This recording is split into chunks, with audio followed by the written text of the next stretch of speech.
Boa noite a todos. É uma alegria muito grande para o IMB recebê-los nesta noite para tratar de um tema de muita importância para todos nós. Trata-se de um tema relacionado à adoção, que é a entrega voluntária dos aspectos relevantes a ela relacionados. Nós teremos hoje conosco para falar para a sua palestra o Dr. Daniel Conder, que é juiz de direito do Tribunal de Justiça do Rio de Janeiro, é vice-presidente da Abraminge, que é a Associação Brasileira de Magistrados da Infância, primeiro secretário do FONAJUP, Fórum Nacional da Justiça Protetiva, diretor de Proteção Integral da MAERJ, ex-presidente do FOEGE, RJ, Fórum Estadual de Juízes da Infância e Juventude, é professor da Emerge e é atualmente subcoordenador da CEVIG. Tem um bom currículo e é jovem magistrado, né, de modo que é uma alegria muito grande recebê-lo, doutor Daniel Conder. Também está conosco a nossa querida amiga, desembargadora Kátia Monerá. A doutora Kátia foi juíza de direito por bastante tempo, até ser promovida a desembargadora em agosto de 2009. Ela teve atuação primeiramente nessa vara de família e, quando promovida, passou a atuar na Câmara Criminal, onde está desde 2011. É presidente do Fórum Permanente de Direito de Família e Direito das Sucessões. É pós-graduada em Direito Penal pelo IBCCRIM e pela Universidade de Coimbra. Não é? O mais recente título da doutora Kátia, de pós-graduada em Direito Penal pela Universidade de Coimbra. Doutora Kátia, uma alegria também muito grande recebê-la. O IMB se sente honrado pela sua participação neste nosso evento sobre a entrega voluntária, um tema que Vossa Excelência conhece bem. Também está conosco a doutora Bárbara Toledo, não é? Ela é tabeliã e registradora, é mestre em Direito da Infância, Família e Sucessões, é fundadora da Associação Civil Quintal de Ana, é diretora da Associação Nacional dos Grupos de Apoio à Adoção. E, também bastante relevante, este título, ela é mãe por adoção. Então, doutora Bárbara, uma alegria também muito grande para o IMB recebê-la. Sinta-se muito bem-vinda, é uma honra tê-la conosco. E esses são, então, aqueles que estarão palestrando e debatendo os temas que apresentamos hoje. Entrega voluntária, aspectos relevantes. Também todos os que estão conosco, convidados que foram pelo IMB, são muito bem-vindos e é uma grande alegria para nós tê-los conosco. Quero passar a palavra ao doutor Daniel para iniciar a sua exposição. Tá bom? Olá, meus amigos, sejam muito bem-vindos. Para mim é uma honra, né, aceitar esse convite, participar desse bate-papo. Agradecer imensamente o convite do desembargador Fábio Dutra, é uma honra estar aqui na presença dos senhores. A desembargadora Kátia Monerá, ou seja, dividir esse espaço com os senhores é, para mim, muito gratificante. Minha primeira participação no IMB, efetivamente. Espero poder estar aqui outras vezes nessa instituição tão importante, acho que para aperfeiçoamento da cultura e do estudo jurídico, né, que é tão importante para os magistrados. Agradecer também a participação e a presença da Bárbara Toledo. A gente já se encontra em outras oportunidades, em outras discussões, ela com o Sábio, né, são operadores do direito, mas mais do que isso, são pais engajados nesse processo de adoção, nessa discussão desse tema, nesse embate, e pessoas com quem eu pude aprender bastante e aprendo até hoje, né, participando. Também vejo aqui alguns rostos conhecidos, né, do meu amigo Eric Scapin e outros colegas. Agradecer imensamente a participação de vocês estarem aqui. Eu vou compartilhar a minha tela, até para eu me nortear, para a gente ir batendo um papo, mas eu prometo não ficar aqui perdendo muito tempo com os slides para a gente conversar, mas é apenas para a gente nortear. E já deixo o meu contato, para quem quiser me adicionar no Instagram, na mídia social, enfim, para a gente bater um papo, trocar ideias, sugestões e debater sobre esse tema. Eu vou fazer uma pequena introdução sobre o tema, para que as pessoas possam compreender o que é essa entrega voluntária, o que é esse instituto, de onde ele veio, por que a sua importância, e depois, em razão até do tempo, e para também ouvir as minhas debatedoras, a desembargadora Cate e a Bárbara Toledo, para a gente ouvir as posições dela em alguns pontos que eu acho conflitante, eu acho que a doutrina não trabalha, ou trabalha ainda não a contento, que é sobretudo o caso da participação do advogado neste processo, sobre o prazo de arrependimento do artigo 66, eu acho que são prazos que a gente precisa conversar. Pois bem, o que seria esse Instituto da Entrega Voluntária e por que ele veio a calhar no ordenamento jurídico? Eu acho que a entrega voluntária ela veio resolver um problema de conflito, um conflito da genitora, do genitor também, embora isso não seja a realidade no Brasil como um homem, como aquela pessoa que cria os seus filhos, né? Embora seja bastante realidade para a maioria, mas é verdade que o abandono do homem é mais comum, esse abandono social, esse aborto social, ele sair para tomar um cafezinho e não voltar mais e deixar essa responsabilidade com a mulher. Essa situação de gênero a gente verifica no dia a dia, nas varas judiciais, no Brasil de uma forma geral. E essa mulher, diante dessa concepção, dessa gestação indesejada ou não planejada, ela passa a vivenciar alguns conflitos, né, de como levar essa gravidez adiante ou se deve levar essa gravidez adiante. O que todo mundo espera e torce é para que sim, que ela leve essa decisão adiante de ter seu filho, de cuidar do seu filho e de fazer uma boa maternidade juntamente com uma família, com seu marido ou com o genitor do seu filho. Mas a gente também sabe que, por vezes, isso não é a realidade dessa mãe que apresenta uma gravidez indesejada ou não planejada. E, diante desses conflitos, algumas situações se apresentam para elas nessa tomada de decisão. Uma delas é o que eu chamo de... Ela é levada a conduzir a gravidez, o que aí é louvável, né, desejável, mas talvez ela é influenciada por outros interesses.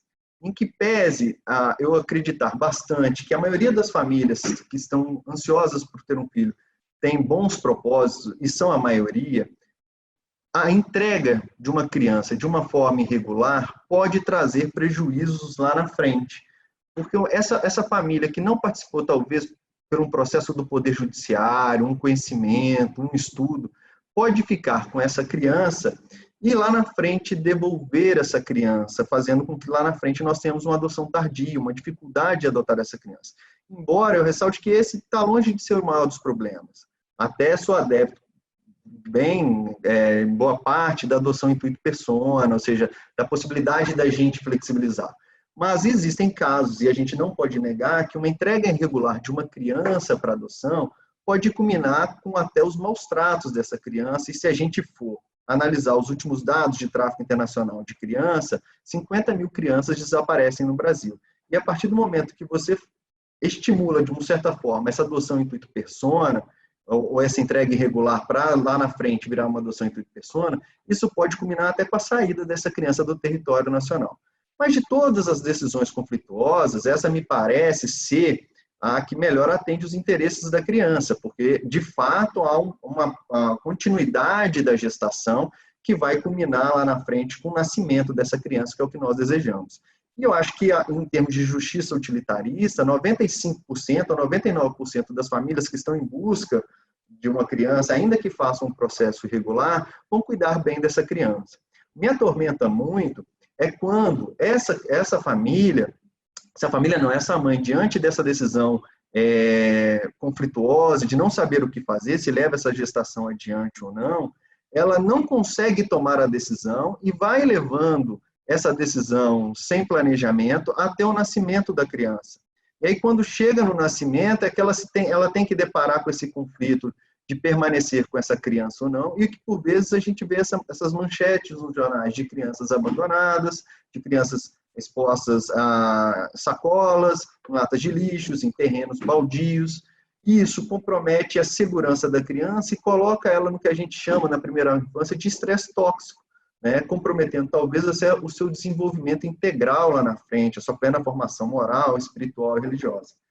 Além disso, e aí em termos de gravidade, a gente não pode desconsiderar que muitas dessas mães optam por não levar a gravidez em diante e acabam por abortar as suas crianças, comprometendo a sua própria integridade física, seja com uma automutilação, ou às vezes a própria integridade física dessa criança com o nascimento ou com a deficiência provocada até por essa prática abortiva.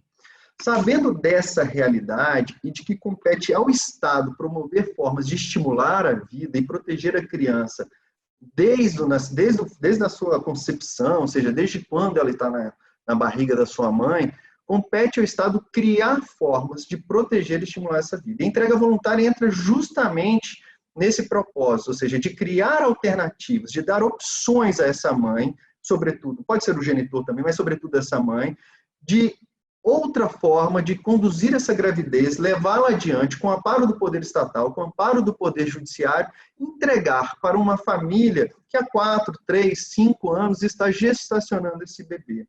Então, ou seja, a partir dessa doutrina da proteção integral, em que a gente tira, coloca essa criança como sujeito de direitos e a pessoa mais importante, que deve ter o tratamento prioritário, absoluto, no centro do ordenamento jurídico, a gente cria alternativas que vão estimular a adoção, evitar o aborto, evitar o acolhimento permanente numa instituição fria, gerando aquilo que a gente chama de essa violência tóxica, esse estresse tóxico da violência institucional, nos abrigos, nas casas de instituições, e vamos preservar a integridade física dessa mãe e deste bebê. E essa entrega voluntária, a lei trata de um simbolismo bastante interessante, porque essa mãe que deseja entregar o seu filho à adoção, ela não é vista mais como uma mãe que abandona, uma má mãe, ao contrário, é uma mãe que deve ser acolhida e talvez não estimulada, mas assim, reconhecida pelo ordenamento jurídico, porque ela reconhece a sua incapacidade de dar o melhor para aquele serzinho tão especial e procura meios e formas de fazer o pré-natal e cuidar dessa criança para entregar para uma família muito mais preparada, que está disposta a entregar todo um amor para essa criança. E essa concepção, essa mudança de paradigma é importante, inclusive no simbolismo dos termos jurídicos utilizados pela própria lei. Porque quando essa mãe procura uma entrega regular, procurando o poder judiciário e tentando fazer tudo da forma correta, a lei fala que ela terá o poder familiar extinto, ou seja, essa extinção ela não está vinculada à ideia de punição.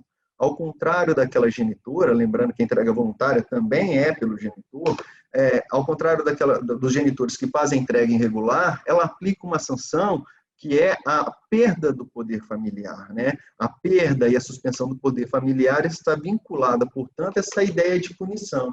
Então, você passa a receber essa mãe, acolher essa mãe, que manifesta esse desejo de entregar o seu filho, ou de que não sabe o que fazer com essa gestação indesejada, e apresenta para ela alternativas. E aí, nesse processo de acolhimento, certamente essa mãe que já procurou o Poder Judiciário, ainda que ela tenha pensado na possibilidade do aborto, se ela procurou o Poder Judiciário é porque ela não quer abortar, é porque ela quer preservar essa vida, ela quer preservar essa criança, e a gente, portanto, só faz o encontro dessas famílias.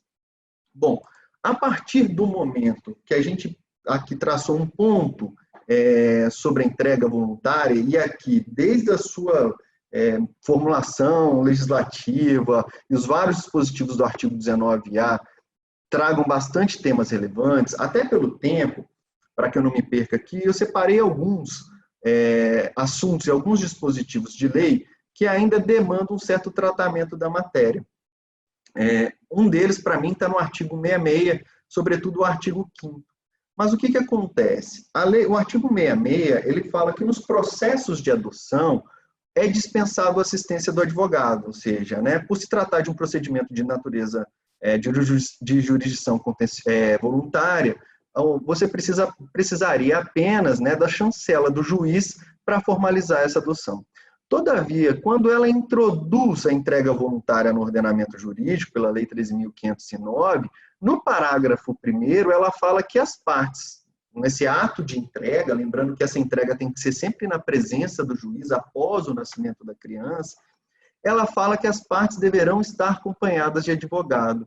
E aqui surge a primeira indagação, até gostaria de depois saber a opinião das minhas colegas debatedoras, do que elas entendem, se houve uma derrogação ou não do artigo 66, se agora, de fato, precisa da participação do advogado ou não, se torna indispensável ou não. Porque a ideia sempre foi estimular a adoção e facilitar essa família que busca essa criança, ou que deseja essa criança.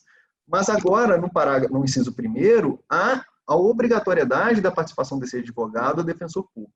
Confesso que discutindo isso no Fórum Estadual de Juízes da Infância e até no Fórum Nacional, houve posições completamente divergentes. Aqui no Rio, por exemplo, nós entendemos que houve uma revogação parcial do dispositivo, no sentido de, olha, essa mãe pode até procurar o cartório eleitoral e reduzir a termo o seu pedido para adoção, mas mas da audiência em diante, haverá necessidade de participação do advogado neste ato. Seja tanto para a genitora que entrega em adoção, para ela estar assistida dos seus direitos, entender e compreender a perda daquele ato que vai acarretar na sua vida, seja também para aquela pessoa que está entrando com o pedido de adoção. Esse foi um enunciado até 10 do FOEG do Rio, de que houve essa revogação parcial. Tem colegas que acreditam, acho que a minha colega aqui do Rio, se não me engano, a própria Mônica Labuto, acredita e defende até que houve uma revogação completa, ou seja, que a partir de agora há necessidade do advogado de participação.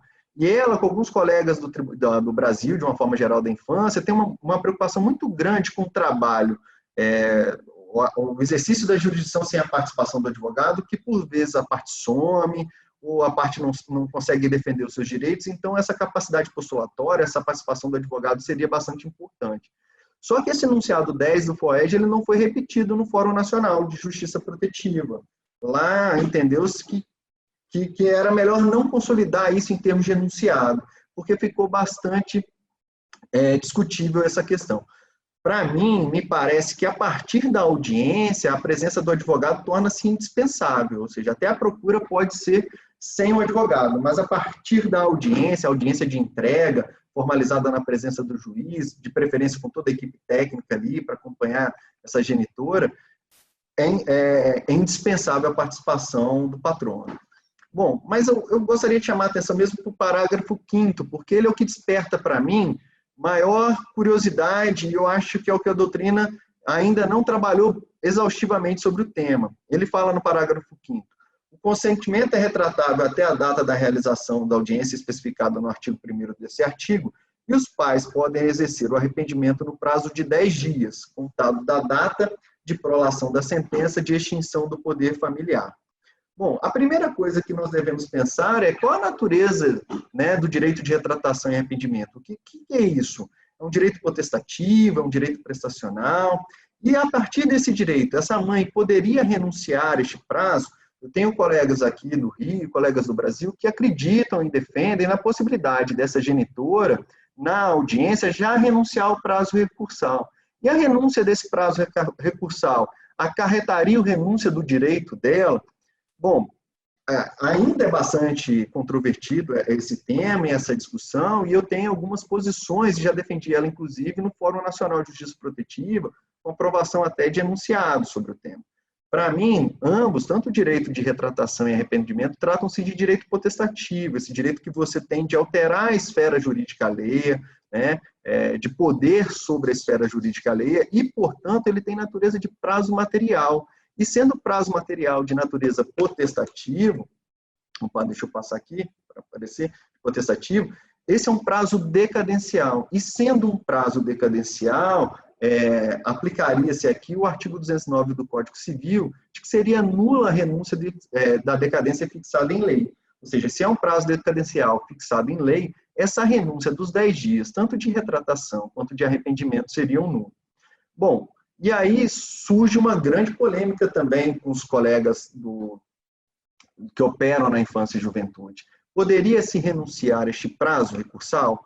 Bom, eu não vejo óbice de renunciar ao prazo recursal. O fato de se renunciar ao prazo recursal e fazer o trânsito em julgado formal dessa decisão, e até material naquele processo, não impede essa mãe de tentar ingressar ainda no prazo de 10 dias com o retorno do seu poder familiar, ou anular essa decisão, ou recorrer dessa decisão. Ou seja, agora, qual o instrumento jurídico que ela vai fazer nesse sentido é que também é objeto de discussão. Aqui trago para vocês 2 enunciados aprovados no Fórum da Justiça Protetiva, que falam que esse prazo é decadencial, ou seja, portanto, irrenunciável, e que também vai interferir, inclusive, no recesso forense, porque se ele é um prazo de direito material e não processual e tem natureza decadencial, não se aplicaria aqui o artigo 220 do CPC, portanto, ele correria, ele não se suspenderia no recesso forense. A parte, por exemplo, ela teria que provocar o Poder Judiciário em sede de plantão durante o transcurso desse prazo. Mas, assim, para a gente ainda trabalhar bastante esse artigo, que é bastante polêmico e traz bastante assunto interessante, é como a gente deveria manifestar essa retratação e esse arrependimento. E aqui eu tento separar algumas hipóteses, ainda no momento de debate, de tentar descobrir esse artigo, né? Essa retratação, para mim, poderia ser uma mera manifestação nos autos, essa manifestação inequívoca, inclusive em sede do estudo social, da equipe técnica, psicológica, em que essa parte, às vezes, sem recurso financeiro, ou até mesmo uma capacidade, vamos dizer, intelectual para compreender a natureza jurídica daquele ato, se manifestar o desejo de ter a sua filha novamente, e isso sendo retratado de forma inequívoca no estudo social, o juiz reconheceria isso antes da sentença, devolveria essa criança para a genitora e acompanharia por um prazo de 180 dias, como determina a lei. Mas o que mais me intriga é o arrependimento, e aqui nós temos algumas hipóteses para serem trabalhadas. Imaginem que esse arrependimento foi feito, o arrependimento, lembre-se, é sempre depois da sentença, né? Imagine que esse arrependimento é feito por uma parte sem advogado, e aí a gente cai naquela discussão do 66 e do 66 parágrafo 1º, se tem que ter advogado ou não. Para aqueles que entendem que não há necessidade de advogado nesse procedimento, eu entendo que se a gente entender que não há necessidade do advogado, esse arrependimento da parte poderia se manifestar após a sentença judicial e o juiz receberia essa manifestação como se fosse um recurso de apelação e atribuiria o efeito regressivo previsto numa decisão de mérito no ECA. O ECA, no seu recurso, além do efeito suspensivo, devolutivo, ele também comporta efeito regressivo numa sentença de mérito. Então, o juiz poderia receber essa mera petição, essa mera formulação da parte, como recurso de apelação, utilizando aqui a instrumentalidade das formas, enfim. Bom, e se houve um recurso, se a parte tem patrono, e se houve, e ainda não houve o trânsito em julgado dessa decisão, se a parte tem patrono e não houve o trânsito em julgado dessa decisão, o que acontece, o que a doutrina trabalha bastante, é que ele não poderia apelar, porque, em tese, ele não cumpriria os requisitos do recurso, que é o interesse de agir. Haveria uma preclusão lógica. A parte ela não poderia recorrer daquilo que ela manifestou vontade em sentido contrário. Numa sentença meramente homologatória, ou numa sentença homologatória que é a sentença de entrega voluntária, ela manifestou esse desejo de entregar, portanto, o eventual recurso não seria recebido por ausência de interesse de agir. Nesse caso, especificamente, eu entendo que o interesse de agir deriva da própria lei. A lei reconhece a importância deste ato e, excepcionalmente, confere legalmente esse interesse de agir. Então, ela poderia recorrer e essa apelação seria recebida e seria julgada. Bom, mas e naqueles casos em que ela renunciou o prazo recursal, ou seja, transitou em julgado, mas ainda não decorreu o prazo de recurso de natureza material, ou seja, desse arrependimento, para quem entende essa diferença. Como deveria essa parte se manifestar? E aqui, eu acredito que talvez apenas por ação rescisória, se a gente entender o enfrentamento do tema de adoção no STJ. O STJ vem entendendo que as sentenças de adoção não são desconstituídas por ações declaratórias, né? Por ações anulatórias, aquelas que rescindem, não, que reformam, né, ou que modificam as sentenças de natureza meramente declaratória. Ela fala que não, esse ato é tão importante, ele é tão materialmente relevante, que ele fala que nesses casos demanda ação rescisória, ou seja, uma sentença de adoção para ser desconstituído, o STJ também, via de regra, entendendo que caberia apenas ação rescisória. Então, neste caso, talvez existiriam duas possibilidades para essa genitora, uma vez que ela renunciou ao prazo recursal. Ou entrar com uma ação rescisória, ou aquela ação anulatória no juízo de origem. Vejam que a lei não traz essas respostas e dificilmente a gente tem uma provocação de instâncias superiores nesse sentido, ou de doutrinadores que trabalham exaustivamente esse tema, né? Até porque a infância, via de regra, as crianças que nós costumamos trabalhar já são abandonadas, ou seja, pelas suas próprias famílias, ou são menores de 16 anos e, portanto, também não votam, não tem interesse político. Então, a doutrina e a jurisprudência trabalham um pouco esses temas. Tem uma defesa interessante para quem acha, para quem acredita e defende a possibilidade de renúncia desse prazo recursal, que é quem pode mais, pode o menos. Se essa mãe pode renunciar à própria criança, o poder familiar decorrente dessa criança, poderia também renunciar a este prazo recursal. Eu entendo muito relevante esse argumento, só que eu acredito que, justamente por ter natureza de direito potestativo, a lei sabe que o que ela está cedendo é tamanho, é tão grande, é tão consubstancial, que ela confere esse direito dela anular, dela rever, dela revisitar essa decisão 10 dias, ou seja, é um prazo conferido para a lei. E uma outra discussão ainda sobre esse tema é que fala que isso poderia causar insegurança jurídica, né? Ela renuncia a esse prazo recursal e depois, dentro de 10 dias, ela ingressa com essa ação, quando essa criança, às vezes, já está com uma família adotiva, né? E aí geraria esse conflito de tirar dessa família adotiva e colocar na família natural novamente. O que eu penso, que às vezes eu trabalho com essa hipótese, que eu acho que talvez seja muito mais seguro esperar o transcurso do prazo material de 10 dias e evitar qualquer celeuma quanto a prazo, do que, sem uma posição consolidada ou jurisprudencial sobre o tema, eu conferir essa natureza de prazo processual e permitir a extinção, e numa eventual reforma de segundo grau, 3 meses depois, 4 meses depois, entender que isso se trata de um prazo de natureza material, reformar a minha decisão, e aí ter que tirar essa criança dessa família adotiva com 4 meses, 5 meses depois e devolver à família natural. Então, para mim, me parece mais prudente a adoção do prazo material, de aguardar esses 10 dias e, nesse período, permitir que a família tenha contato, ou dependendo da forma do diálogo, e como a equipe técnica já vem acompanhando essa mãe, essa genitora, durante a sua manifestação de vontade de entregar essa criança à adoção,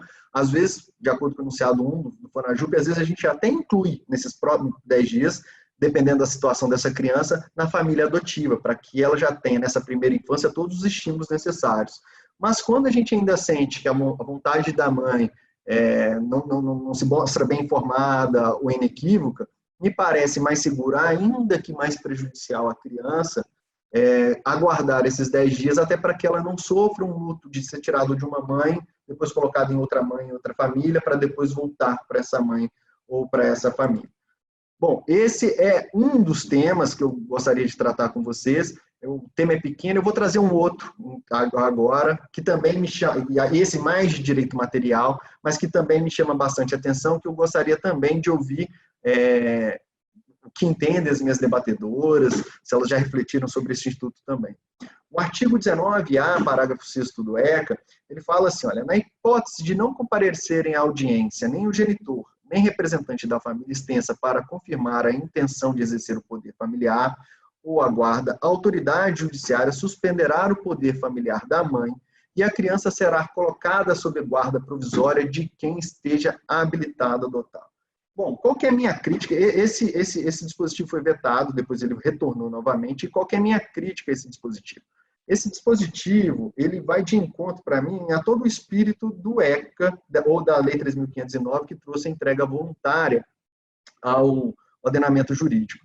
Porque, vejam, se a mãe não informa o genitor, ou ainda que ela informe o genitor, mas não manifesta o desejo de exercer essa maternidade, essa maternagem, a lei confere para ela o direito de ter extinção do poder familiar, ou seja, de não ser punida por este ato e entregar por uma família adotiva, e também ela já até contribuiu, olha, se o pai, eu sei quem é o pai está aqui, se ele quiser cuidar da criança, ótimo, melhor até. Agora, quando ele introduz esse artigo, esse parágrafo 6º, parece que a presença do pai na audiência afeta a situação jurídica da mãe, como se o pai, o genitor, tivesse um poder potestativo de alterar a situação jurídica da genitora. Ou seja, se esse pai não existe, ela tem o poder extinto. Agora, se esse pai existe e ainda sequer comparece na audiência que está sendo entregue ao seu filho, ela sai de extinção para suspensão, e lembrando que suspensão tem um viés punitivo, de que você não exerceu o poder familiar a contento. Então, a primeira leitura que eu faço desse dispositivo é que onde está escrito suspenderá, é extinguirá, ou seja, né, será extinto. Eu não posso transformar a situação jurídica da mulher de punição para extinção a mero desejo da presença do pai ou não nessa audiência. Agora, uma forma de salvar esse artigo seria talvez na entrega que começa regular e continua de forma irregular. Então, veja, essa genitora que se manifestou, eu já tive um caso assim, manifestou o desejo de fazer essa entrega voluntária, e aí ela procura a vara de família, infância e juventude, ou seja, começa a fazer o procedimento de entrega, e antes da realização, da formalização do ato, que é na presença do juiz, do promotor e dos defensores, ela some e ela desaparece. Bom, neste caso, me parece correta o juiz, naqueles autos ou naquele procedimento, suspender o poder familiar dessa mãe, porque agora de entrega passou a ser abandono, porque essa entrega passou a ser irregular. E eu preciso suspender até porque essa mãe não venha resgatar essa criança sem que agora ela demonstre interesses legítimos ou que é capaz de conduzir essa criança, já que ela abandonou o processo todo, sumiu e a gente não conhece mais. Enquanto o Ministério Público ingressará com a ação própria, que é a ação de destituição do poder familiar dessa mãe ou desse pai, se ele estiver presente. Mas vejam, ele aqui, o juiz, com o poder de cautela no procedimento de jurisdição voluntária, já suspenderia esse poder familiar da mãe a fim de já começar a preservar e a proteger os interesses da criança e do adolescente. Eu tenho mais assuntos para comentar, mas até em respeito aqui ao horário, desembargador Fábio Dutra, eu vou parar por aqui, e aí dependendo dos debates, da manifestação da colega da doutora Bárbara, da desembargadora Cátia, a gente vai retomando, que acho que tem muitos assuntos interessantes aqui, como o direito de sigilo, se isso seria parto anônimo, se a mãe deveria preservar isso ou não, mas eu acho até para a gente estimular o debate, bater o papo mais agradável, eu vou parando por aqui, respeitando o prazo que foi me dado. Ok, doutor Daniel. Muito boa a sua exposição e muito relevantes esses pontos controvertidos que o senhor suscitou, sobre os quais nós vamos ouvir as nossas eminentes convidadas. Doutora Cátia, por favor, tem a palavra. Bom, antes de mais nada, o tema para mim é novo, eu não estou mais na área e aprendi muito com o doutor Daniel Conder, olha, muito mesmo. Dá para pensar. O que eu percebo, na minha visão, assim, sem muita experiência na vara da infância e juventude atualmente, que essa entrega voluntária, que chamam também de parto anônimo, ela vem trazer um direito à mãe. Essa mãe que, no meu tempo, muitos anos atrás, quando eu era auxiliar do desembargador do doutor Liborne na primeira vara da infância, a primeira vara da infância ela cobria toda a capital do Rio de Janeiro, era uma vara só, vejam bem.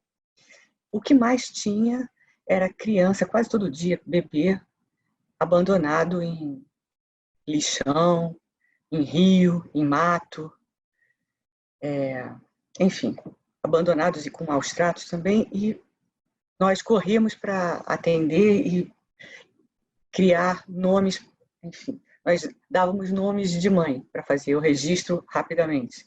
É até interessante que nós, naquela época, nós dávamos o nome das mães das nossas secretárias. Então, minha secretária, na época, tem muitos filhos, e a secretária do doutor Liborne também.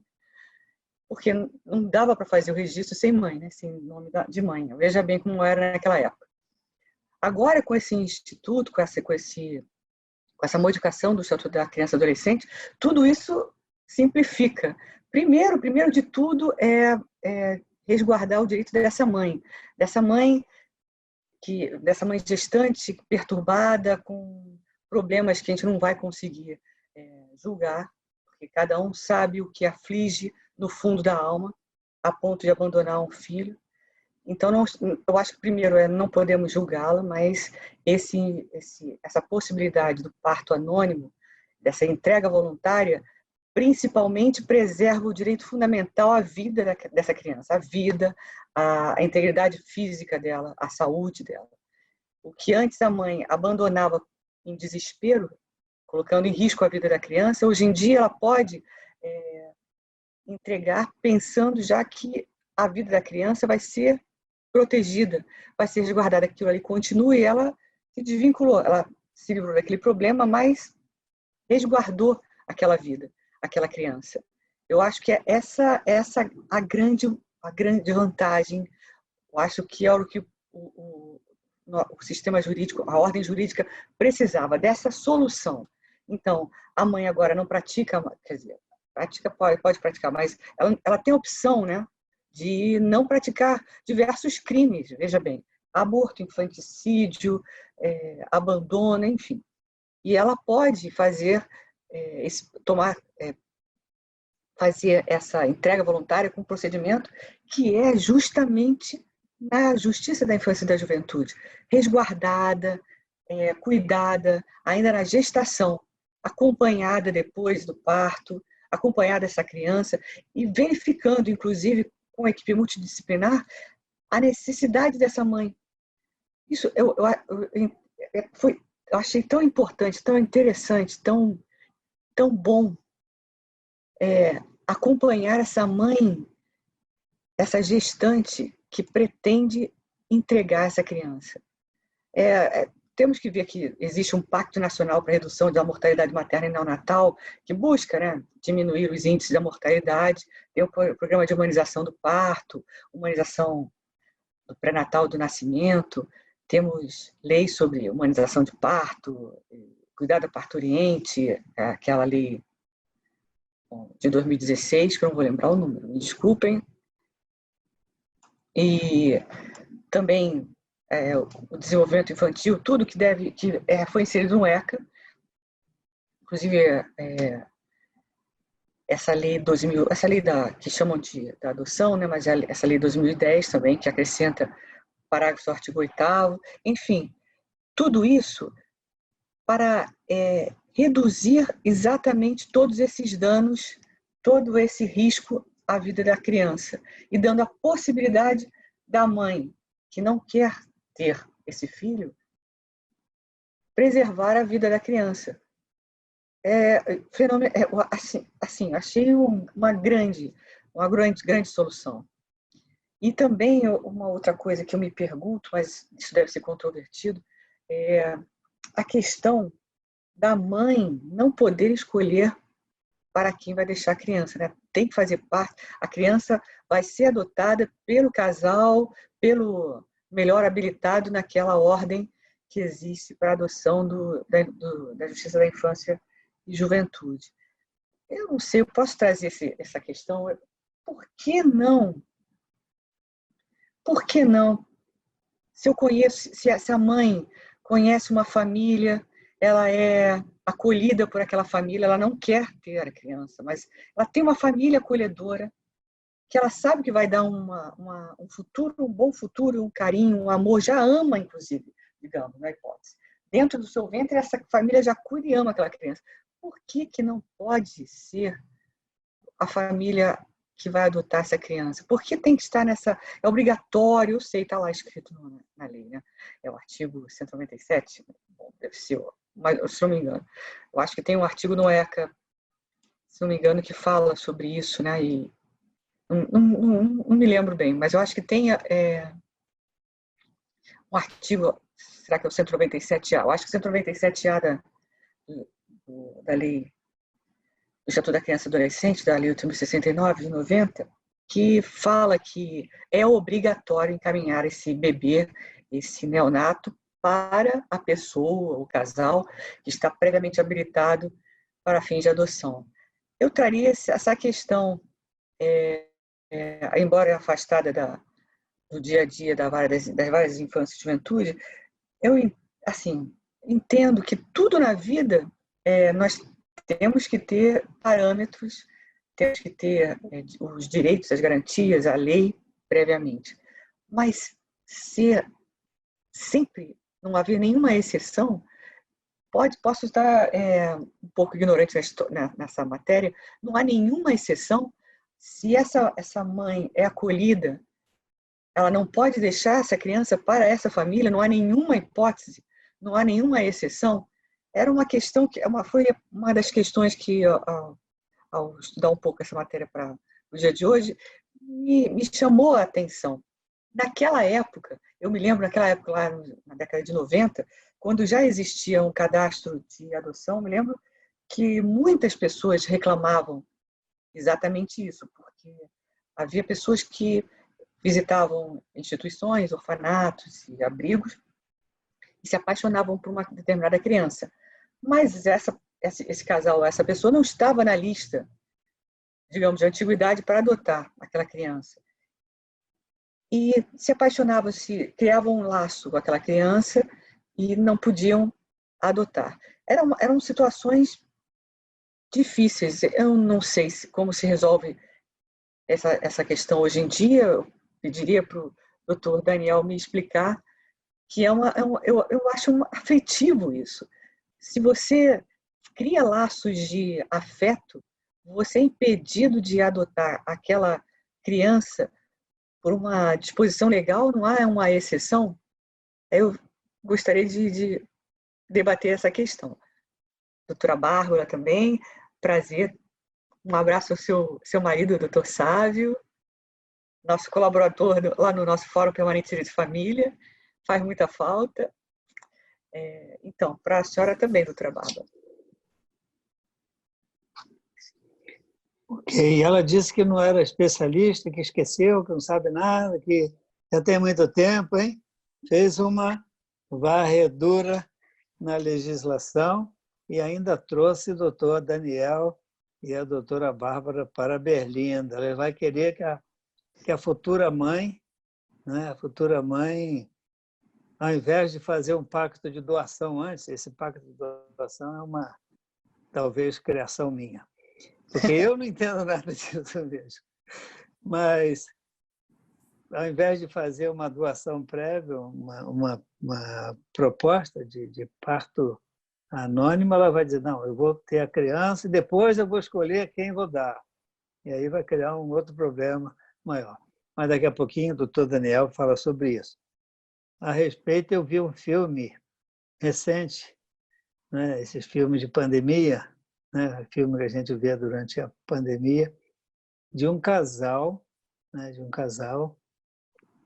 que queria adotar uma criança e, por acaso, encontraram uma menina muito doce, muito simpática, muito agradável, né, e aquela menina se dispôs a fazer a doação da criança. Foi tudo combinado, então ela, né, engravidou, não sei o quê, não sei se vocês viram esse filme. Depois essa menina era uma psicopata, né? Ela uma coisa horrível, uma coisa horrível. No final morre gente para chuchu, viu? Então Eu é um não vi filme esse filme. bom nem ver, porque... mas e o casal que era todo certinho, né? Todo organizado, né? Essa psicopata foi morar na casa do casal, imagina só o que o filme traz, e ela tentou seduzir o marido, que seria o pai da criança após o nascimento, né? E no final vieram a morrer. Mas a criança se salvou, viu? E provavelmente foi adotado pelo casal de mocinhos. Mas isso tem nada a ver, né? Mas é um filme sobre adoção.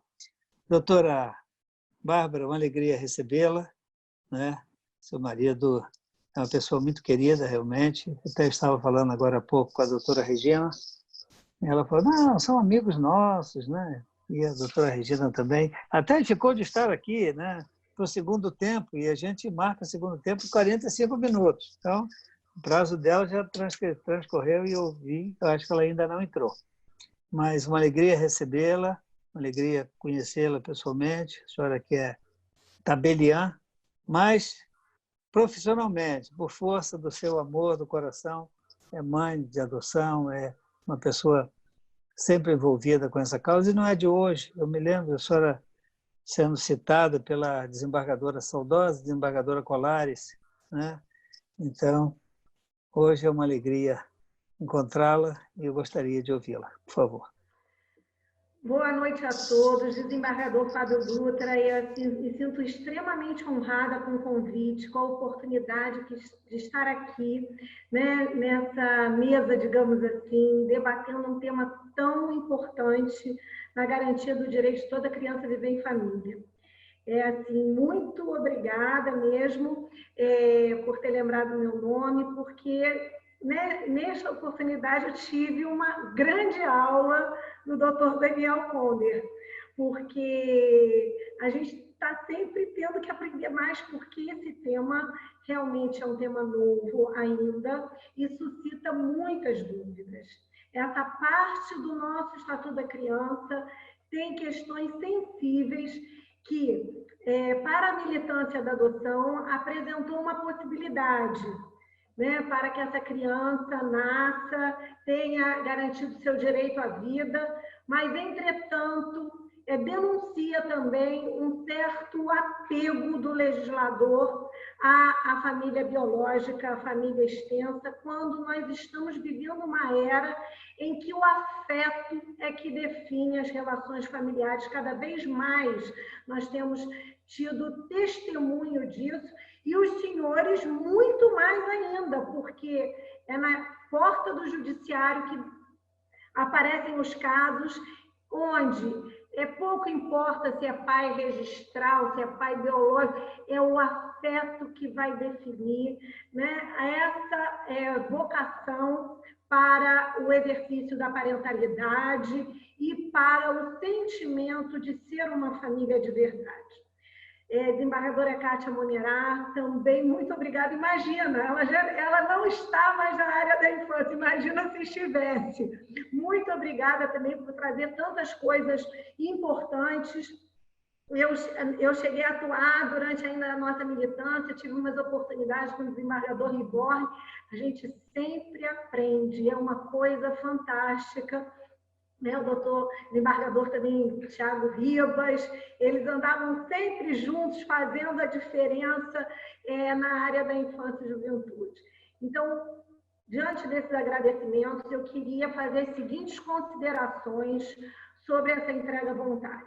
Não resta a menor dúvida que o legislador, quando fez essa previsão, ele quis garantir o direito à vida e dar uma dignidade humana a essa mulher que reconhece a sua impossibilidade de exercer as responsabilidades parentais. Porque o nosso direito fala em poder familiar, mas nós sabemos que esse poder familiar nada mais é que um poder-dever. Aliás, é até muito mais um dever do que um poder.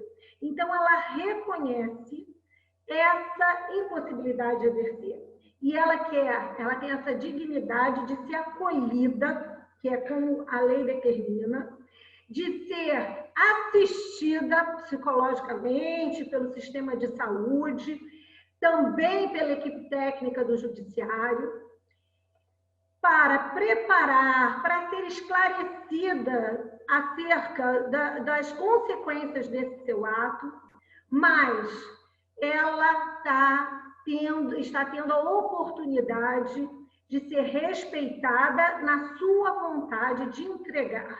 E essa criança garantida no seu direito à vida e ao direito pleno à convivência familiar, numa família, que esse direito à convivência familiar é, acima de tudo, um direito da criança, ela é o titular desse direito. Então, ela merece uma família que dê conta dessa convivência familiar. Então, quais são os requisitos para o exercício da convivência familiar?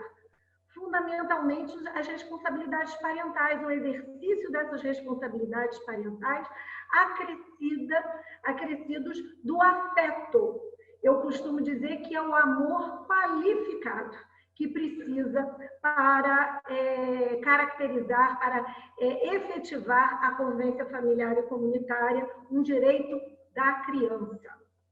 Então, o que me causa assim, um certo transtorno, quando a gente mergulha na lei e vai lendo os artigos, é que ele deixa muitas brechas e muitos... confere um tempo, como esse tempo de 10 dias para uma retratação, e nós sabemos que as coisas já estão um pouco lentas, mas confere muita possibilidade, inclusive, para criar uma situação de instabilidade para a criança. E essa situação de instabilidade para a criança é que me incomoda, né? E incomoda, eu posso dizer, a todos nós do Movimento Nacional de Apoio à Adoção. Nós, do Movimento Nacional de Apoio à Adoção, que é exercido praticamente através dos grupos de apoio à adoção, nós não estamos aqui defendendo os pais adotivos, em detrimento das famílias de origem.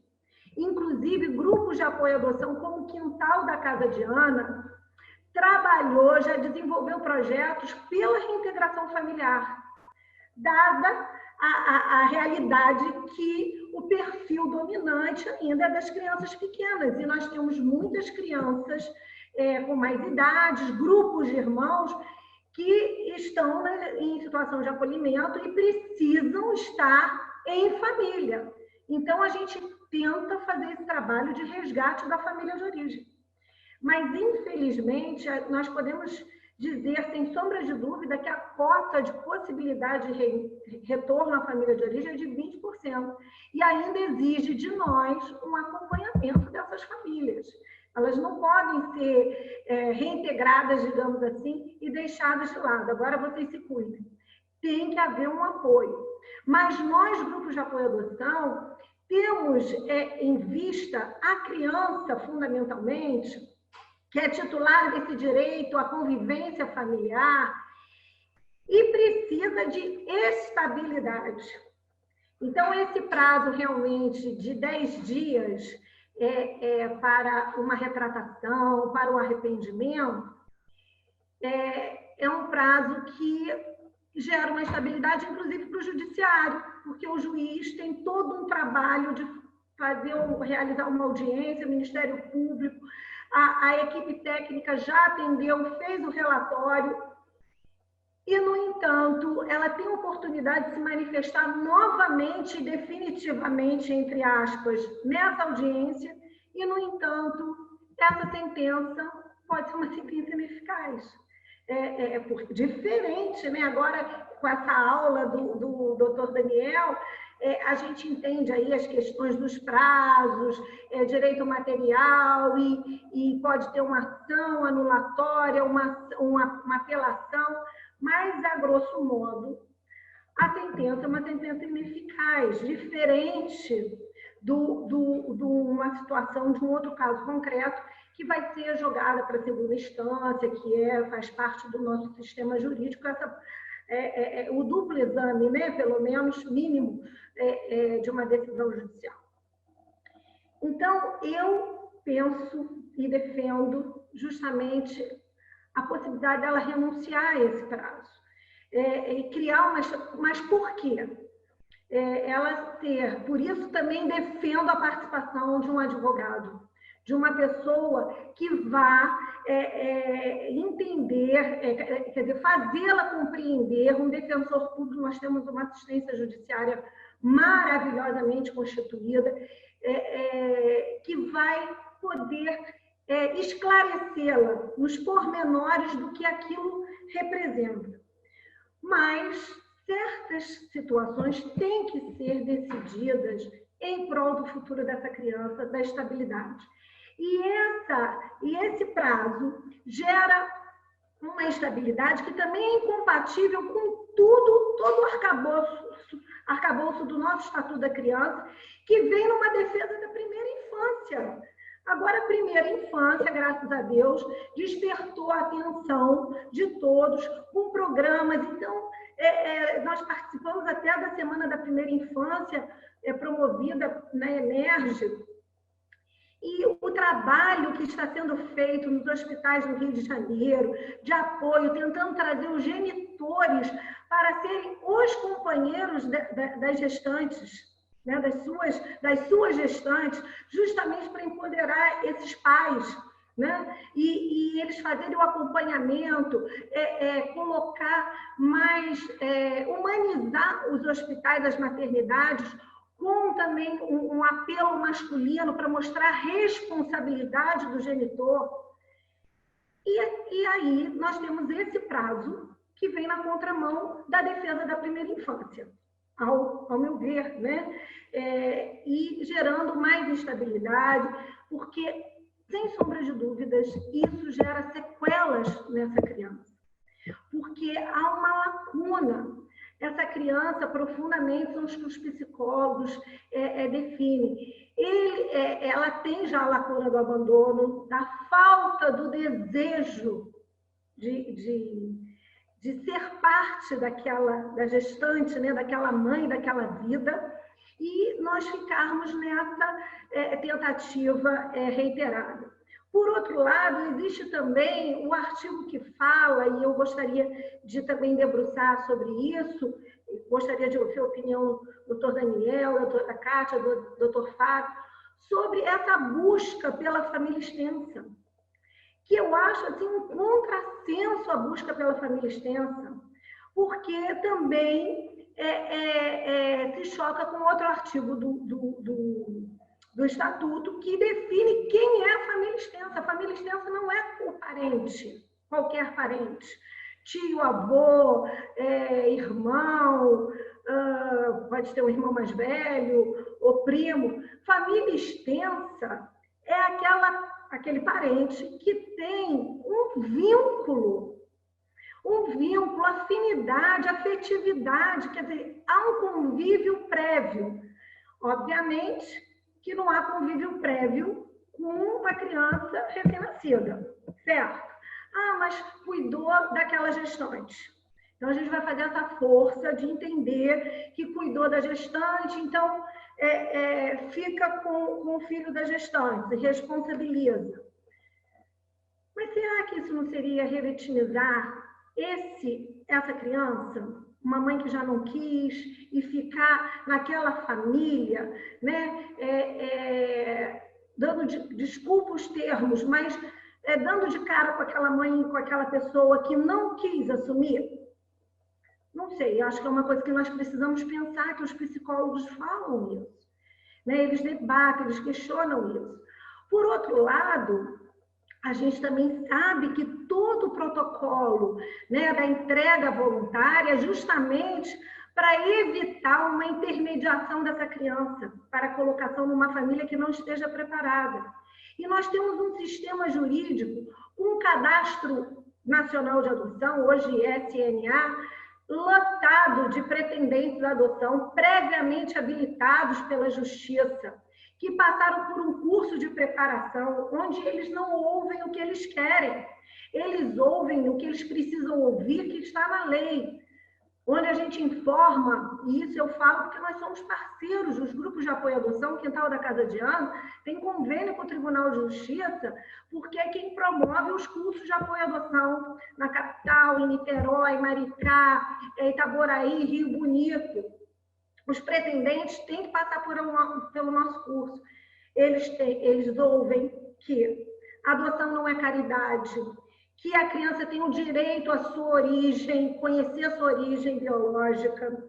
Eles ouvem que não se pode contar mentira, a adoção tem que ser afirmada, declarada para o seu filho, que eles são estimulados a mudar o perfil, ampliar o perfil, respeitar os limites, mas nós falamos das adoções necessárias, né? Nós falamos do respeito à família de origem, ninguém quer crucificar a família de origem, mas nós trabalhamos um conceito principal, que é a adoção para sempre, a adoção que precisa ser feita com a assunção de todas essas responsabilidades parentais, porque ele está ali assumindo um compromisso com aquela vida que se desvincula do seu genitor, né?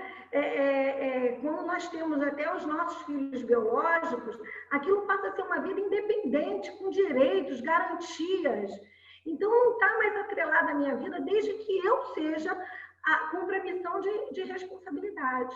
Então, isso é uma coisa que me incomoda nessa entrega e acho que também conflita, que é a questão da busca pela família extensa, esse prazo e uma prorrogação de prazo e igualmente, o prazo de 10 dias, eu acho que seria muito mais seguro na própria audiência ela ser informada disso, daí reitero a necessidade da presença do advogado, sim, é importante, nós temos a Defensoria para Assistência Judiciária, e, por outro lado, existem 2 casos, né? A gestante e a que só vai poder, ela pode até se manifestar previamente, vai receber toda a assistência psicológica, mas essa manifestação vai ser feita numa segunda etapa, que é quando a criança nascer.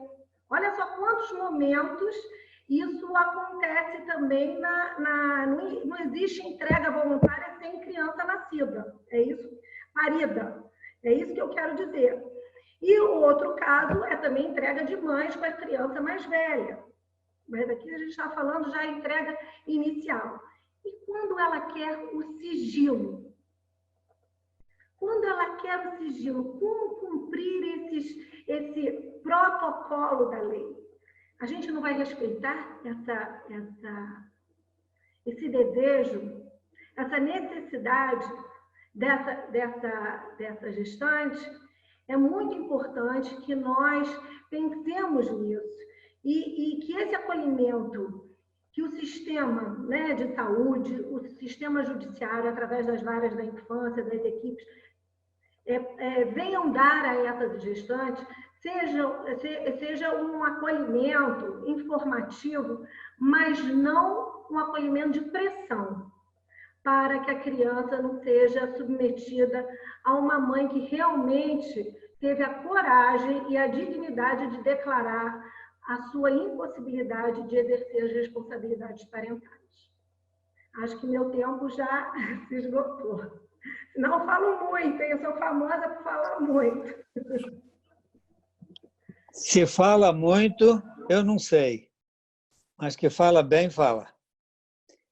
E traz realmente uma série de indagações que o tema suscita, né? Eu mesmo fiz uma relação aqui de perguntas que eu tenho para fazer para o doutor Daniel, a doutora Kátia, a senhora, a doutora Toledo, né?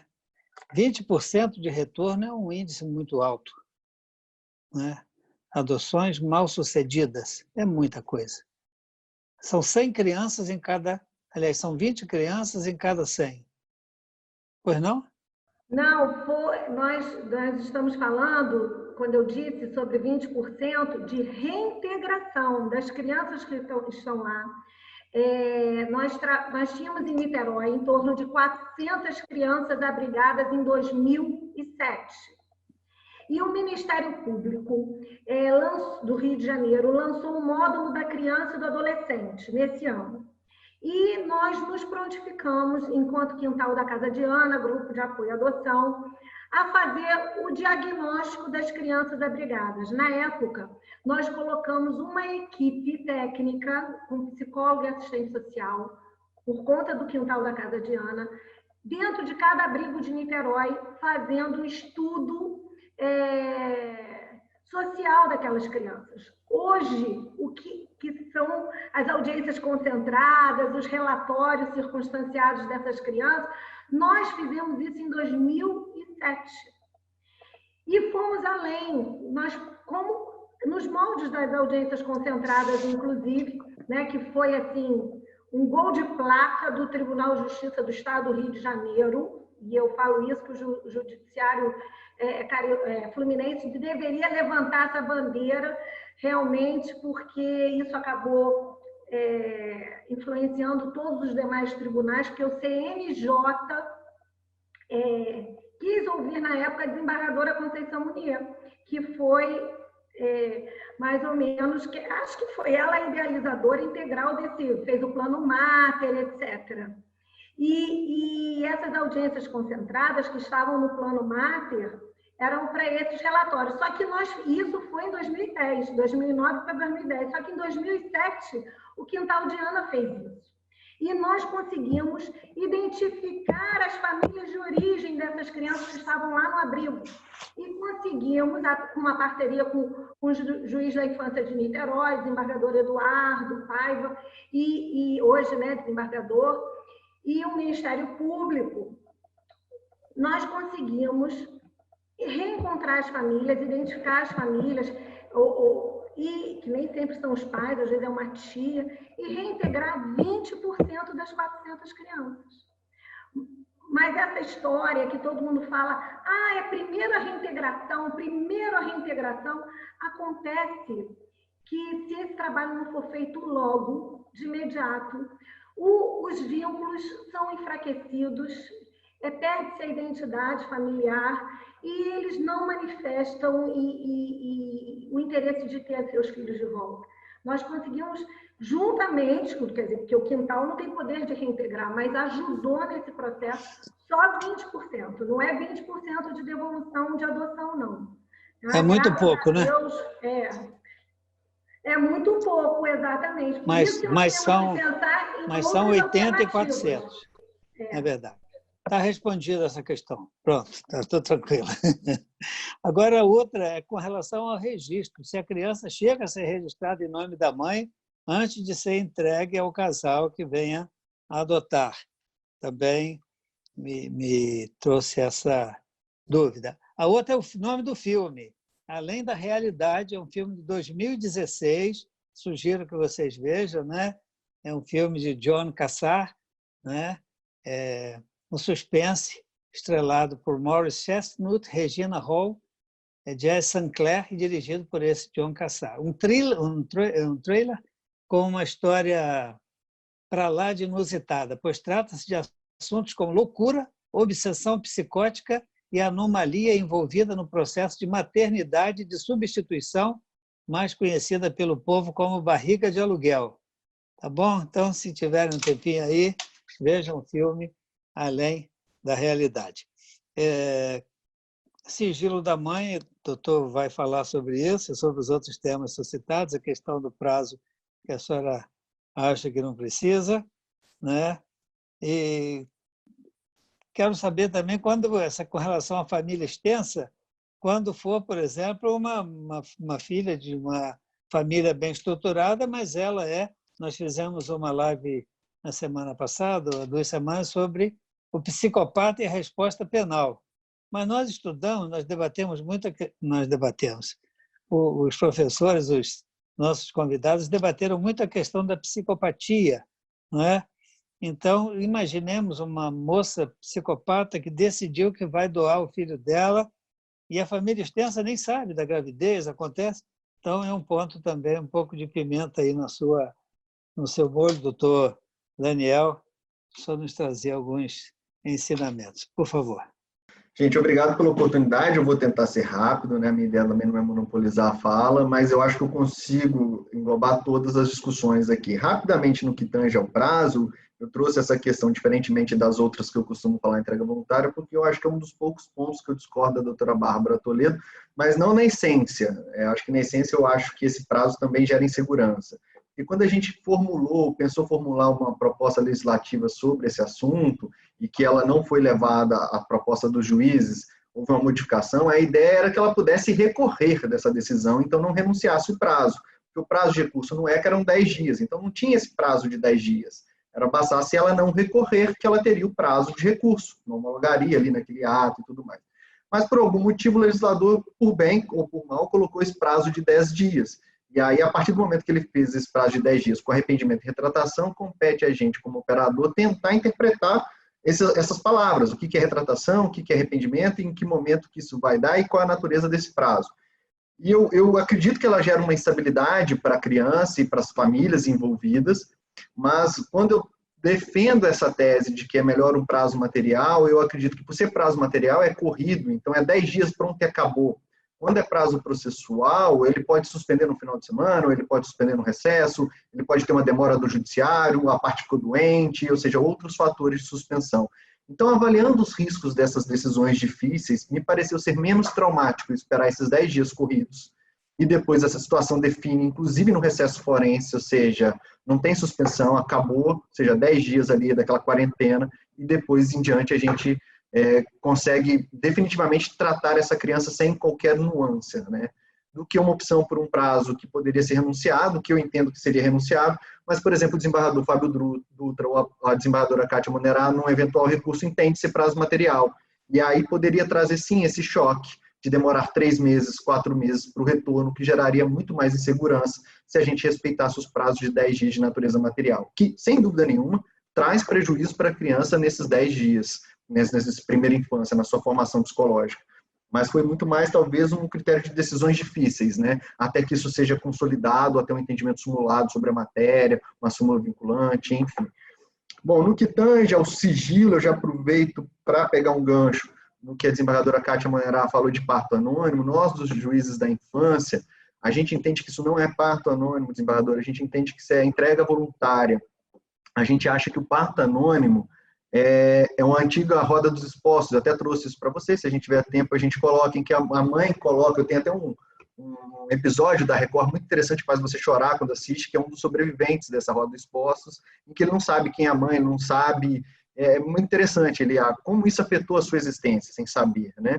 Quem é que os seus familiares, porque simplesmente você deixava numa roda, virava, entregava a criança na Santa Casa, batia o sininho, e você não conhecia a sua ascendência genética. Então, a gente acredita que a lei não trouxe a parto anônimo, ela trouxe a entrega voluntária. Embora existam pensadores e doutrinadores que acham que isso é um parto anônimo em razão do sigilo da entrega da mãe. Então, isso poderia ser o chamado novo parto anônimo, que ela teria esse sigilo na entrega. Eu entendo não, que a entrega é voluntária, porque o 48 do ECA fala que é obrigatório o registro da criança, desembargador, para adoção, para ela ter esse direito à ascendência genética. Então, aí ponderando entre esse direito do filho e entre esse direito da mãe, que pese, às vezes ela talvez não entregaria se ela soubesse a sua identidade, mas a gente acha que ponderando esses valores, esse filho tem pelo menos o direito de saber futuramente, lá na frente, de onde ele vem. Até trazendo aqui um pouco de constelação familiar, né? Por pior que seja o seu pai ou sua mãe, é através deles que você carrega toda a sua carga genética, história, e saber e reconhecer isso é importante. No que tange ao sigilo e à família extensa, doutora Bárbara, eu acho que a gente pensa provavelmente muito semelhante. O sigilo, para mim, e aí trazendo também a questão da psicopatia, levantada pelo desembargador Fábio Dutra, eu acho que o sigilo tem que ser uma política pública, ou seja, de regra, como política, como norte para a população é o direito ao sigilo, né? Porque a regra dessa família ou desse genitor que não conhece essa esposa grávida, essa genitora grávida é exceção. Talvez a gente aqui, num critério de justiça utilitarista, seja 99,9% esse genitor sabe, ele simplesmente resolveu abandonar essa criança. Sobretudo numa época de famílias virtuais, que tem o Tinder, o Zap, ele sabe que ele teve relacionamento com aquela senhora, vê aquela senhora, como diz na minha terra, buchuda, barriguda, e ele procura não perguntar quem é. Agora, obviamente, por isso aí a questão do acolhimento, quando a gente faz o acolhimento e informa essa gestante, a nossa equipe, através da equipe médica, da rede de apoio, a nossa equipe começa a identificar quais são os motivos que levaram ela a fazer isso. E aí, identificando a psicopatia, nada impede o juiz, no caso concreto, quebrar esse direito ao sigilo, como a gente quebra o direito bancário, o direito fiscal, a interceptação telefônica, e ir em busca dessa família extensa, porque a gente observou que a finalidade, o motivo é desonroso, é injusto, é espúrio. Mas como política pública, até para essa mulher vir ao Poder Judiciário, é muito importante que ela seja acolhida, que seja preservada, porque senão ela não procura, ou ela vai mentir para a gente. Ela vai falar, o pai é o José, às vezes o pai é o João, mas como ela sabe que a gente não vai respeitar o sigilo dela, ela mente. E se ela mente, a gente não consegue entender as razões e depois dificilmente a gente consegue efetivar um bom direito para essa criança ou para essa família. Então, ao invés da gente afastar essa mulher, a gente acolhe, informa, a gente não estimula nem a entrega e nem a permanência. A gente orienta, dá as informações, mostra o apoio, né, um Bolsa Família, um Bolsa Gás, ou uma berma em que ela possa se conduzir, se for um caso de violência doméstica, a possibilidade de afastar o marido, se for uma falta de pensão, a possibilidade dele ser preso, inclusive, para pagar a pensão, a gente dá alternativas para ela. E no que tange a família extensa, eu entendo a família extensa quando a gente quando a mulher abre mão desse sigilo via de regra, ou porque o juiz quebra esse sigilo, porque os motivos da entrega não são justos, não são razoáveis, e aí naquele caso concreto ele quebra, ou porque ela quebra. Eu costumo dar muito esse exemplo nas aulas ou nas palestras que eu dou, que é o seguinte: imagina as mães do funk, ou aquele caso eventual em que ela teve uma relação sexual com José, que sabe que é da Paraíba, que mora perto da padaria do seu João. Ou seja, na verdade, ela até queria ter o contato dele, às vezes entregar e falar para esse cidadão que ele é pai. Só que ela não sabe. E aí, neste momento, eu falo para ela, olha, você sabia que eu, como juiz, eu posso quebrar sigilo bancário, oi, TIM, prestador de serviço, e tentar localizar esse sujeito, inclusive mandar um oficial de justiça ali perto da padaria do José, João Pessoa, para saber se ali tem o seu Miguel, que a senhora acha que é o pai. E aí sim, se ela me permite isso, eu quebro esse sigilo, ou eu vou em busca desse pai. Mas me parece claro que a Lei 3.509 não traz uma investigação de paternidade para dentro da entrega voluntária, e muito menos uma prevalência da família natural sobre todas as hipóteses de família, que é um conceito axiologicamente aberto. Para mim, é assim, olha, vamos tentar, se for possível e se for indicado, a gente encontrar essa família. Mas nós não vamos, por isso que ela até estabelece um prazo, 90, um prazo prorrogado para 90, para evitar o que acontece quando eu assumi a vara da infância e juventude, que você ficava 2, 3, 4 anos em busca dessa família extensa, que é um direito legítimo, a gente não está falando disso, enquanto essa criança está institucionalizada, e aí até que você já sabe, lá na frente, com 6 anos, que você vai destituir o poder da família, porque esse cidadão, essa cidadã já abandonaram essa criança, e você está em busca dessa família, e aí quando você vai colocar essa criança em adoção, provavelmente ela já não se encaixa no perfil, e vai acontecer um caso que eu tive em Valença, que foi minha primeira audiência concentrada, ainda inexperiente, não sabendo nada do assunto. Eu falei, a minha última audiência, depois de 20, eu perguntando para a criança, para adolescente, falei, quanto tempo você está aqui? Ela, 13 anos. Eu falei, não perguntei a sua idade. Quanto tempo você está aqui acolhida? Ela, 13 anos. Ela tinha 16. Ou seja, nessa busca dessa família extensa toda a vida, nessa investigação de paternidade. E o que é essa família extensa, na verdade? Eu acho que o legislador, então, novamente ele errou. Aqui eu acho que ele bastava, se ele quisesse trazer a família extensa, ele não deveria usar o conceito do ECA, que é a família extensa, como bem lembrou a Bárbara Toledo, é o parente, mas ele não fala qualquer parente. Falo, parece próximo, com vínculo de afetividade e afinidade. Ou seja, então, na verdade, o que ele quer, em verdade, é a busca da família natural dele ali, né? Os parentes até o 4º grau, para que tenha essa ascendência genética, enfim. De qualquer forma, e aqui para finalizar até a primeira indagação que foi da desembargadora Kátia Monerá, eu acho que eu penso, né, que a Lei 3.504 ela não traz essa investigação de paternidade. Ela sugere, ela possibilita, mas ela não transforma a entrega nesse procedimento de investigação voluntária. Ele facilita a adoção e essa consubstanciação, materialização do direito fundamental à convivência familiar, que é um conceito axiologicamente aberto no seu tempo, no espaço, e hoje já discute até a possibilidade de família virtual. Considerando aqui o corona, a gente agora está se relacionando só sobre internet, WhatsApp, Zoom, Teams, ou seja, por que não criar vínculos familiares aqui neste contexto de conversar e bater papo?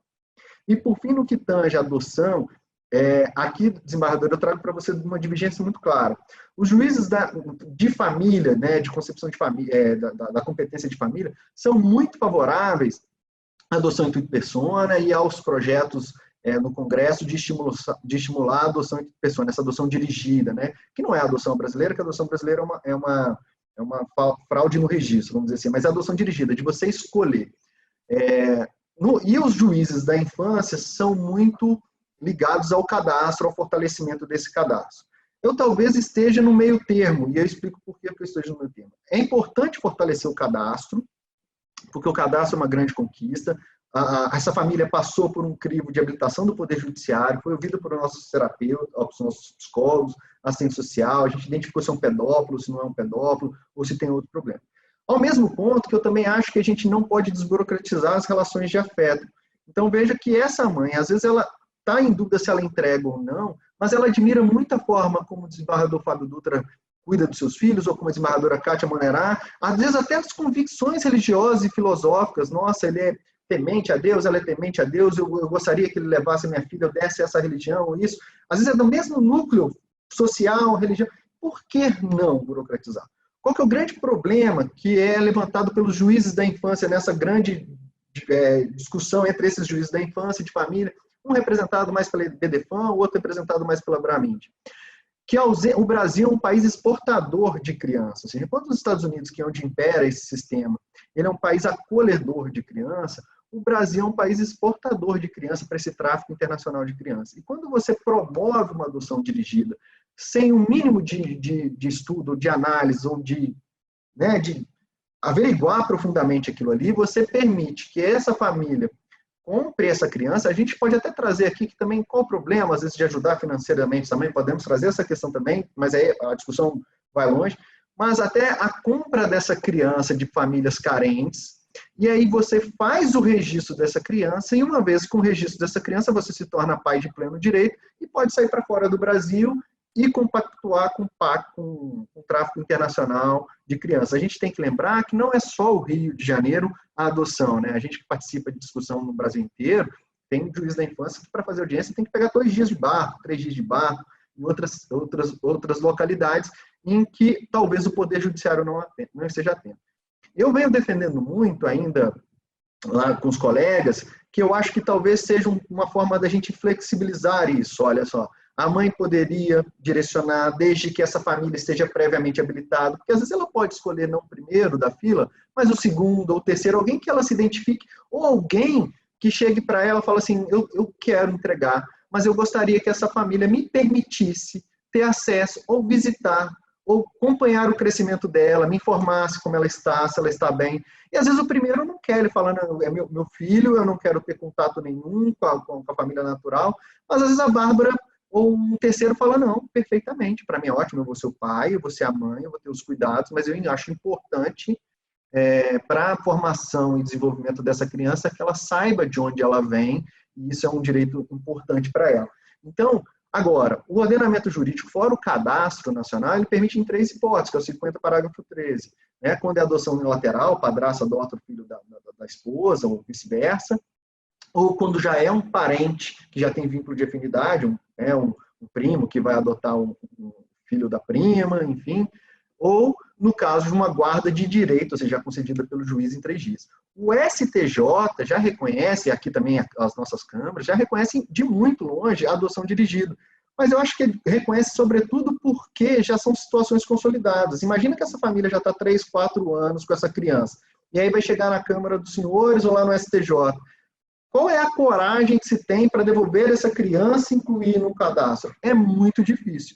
Então, é extremamente complicado você gerenciar essa polaridade, esses interesses, mas o que eu acho que a gente tem que ter como norte, a mudança do paradigma, é que a gente não busca mais uma criança para uma família, como era no Código Civil 16, com caráter assistencialismo, ou para aquelas pessoas que não poderiam ter filho, mas sim uma família para uma criança, ou seja, qual é a melhor família, seja ela adotiva, socioafetiva, natural, extensa, biológica, que vai atender os melhores, o melhor não, o superior interesse dessa criança. E por fim, para ser rápido aqui, para finalizar a pergunta do desembargador, no que tange ao sigilo, tem a ver com esse parto anônimo, né, que a gente falou. Ou seja, a lei de registro público, a doutora Bárbara Toledo pode falar muito mais do que eu, ela já permite, inclusive se a mãe não registrar, o próprio diretor do estabelecimento promoveu o registro, e o Pacto São José da Costa Rica, se não me engano, no artigo 16, eu não lembro de cabeça aqui, ele fala, inclusive nas entregas irregulares de abandono, que essa criança ou qualquer pessoa tem direito ao nome e, inclusive, não só o prenome, podendo-se, inclusive, dar nomes fictícios a essa criança, de tamanha relevância desse direito. Eu mesmo agora, recentemente, amanhã, em pandemia, eu tenho uma entrega voluntária para fazer por meio virtual. Eu recentemente agora determinei para registrar uma criança que a mãe foi abandonada, essa não foi nem entrega regular, foi uma entrega irregular, e a criança estava sem registro. E se ela está sem registro, ela sequer é qualquer espécie de cidadã, ela é desconhecida do ordenamento jurídico. Porque para você ter qualquer benefício assistencial, você precisa ter um registro. E aí eu já entrei em contato com a primeira da filha e falei, como é que a senhora gostaria que chamasse o seu filho? Para evitar que eu desse um nome fictício e depois a mãe alterasse. Então já determinei o registro para depois implementar com a formalização da adoção o registro definitivo dessa criança. Mas eu acho que é importante para a gente manter essa ascendência genética, para ela saber. Depois, se tiver tempo, eu vou disponibilizar aqui também uma reportagem da Record que fala da antiga roda dos esposos, que tinha em São Paulo e que hoje ainda tem 4 sobreviventes. Como que é comovente o depoimento desse senhor, hoje já com 70 anos, falando que falta que faz saber ou ter qualquer contato ou conhecimento na sua formação dos seus pais ou da sua mãe. Bom, gente, eu acho que eu já me estendi demais, assim, mas o tema é bastante polêmico, me desculpem aí. Quanto filme aí que o senhor tem sobre a Roda dos Expostos? Vou achar aqui, deixa eu ver se eu já consigo. Vou sugerir também a história de Saru e Gadu. Deixa eu ver se eu consigo compartilhar com vocês, que essa foi uma outra palestra que eu fiz, mas eu tenho ela aqui fácil também. Deixa eu ver. Agora a história emocionante do homem que há mais de 60 anos sonha encontrar a família que ele jamais conheceu. Um sobrevivente da chamada Roda dos Enjeitados. O dispositivo que durante mais de 100 anos garantia o anonimato às mães que não queriam criar os filhos. Milton Fagundes tem 76 anos, é casado, pai de 3 filhas, avô de 2 netas. O homem que formou uma família feliz chora por uma outra família que nunca conheceu. A gente chora porque é a solidão. Oficialmente, seu Milton não tem pai nem mãe. No documento de identidade, a filiação está em branco. Em vez do nome dos pais, apenas um vazio que sempre o envergonhou. A gente fica meio chateado, porque a gente fala assim, caramba, ele tem pai e mãe, o que eles pensam de mim? Outra pessoa. Seu Milton faz parte de uma história que fala em abandono e sobrevivência. Ele tinha apenas 8 meses de vida quando foi deixado dentro de um mecanismo de madeira em forma de tambor que ficava no muro de um hospital em São Paulo.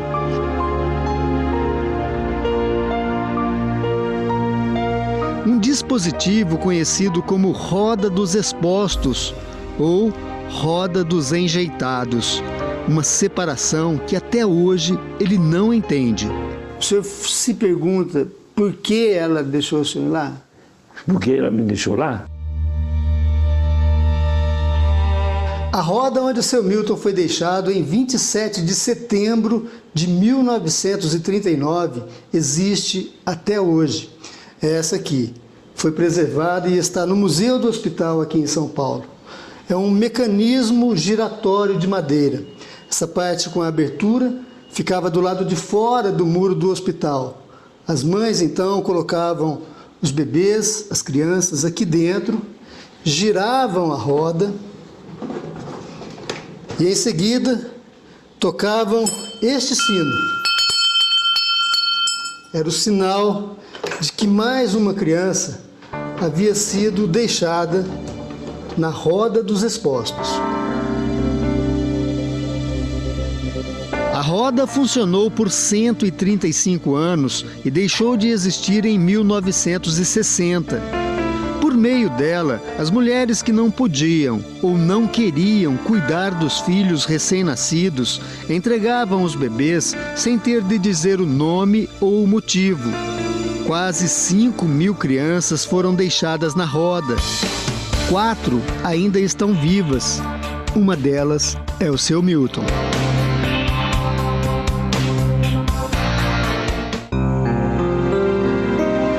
Naquela noite fria de 1939, as enfermeiras que encontraram o bebê escolheram, ao acaso, um nome para ele. Milton Fagundes. Nome e sobrenome que não remetem a nada nem a ninguém. Foram escolhidos apenas porque são relativamente comuns no Brasil. Você não tem comunicação.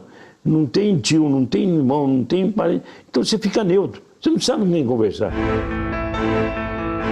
A data de nascimento, 27 de setembro de 1939, é a mesma data em que ele foi deixado na roda, já com 8 meses de vida.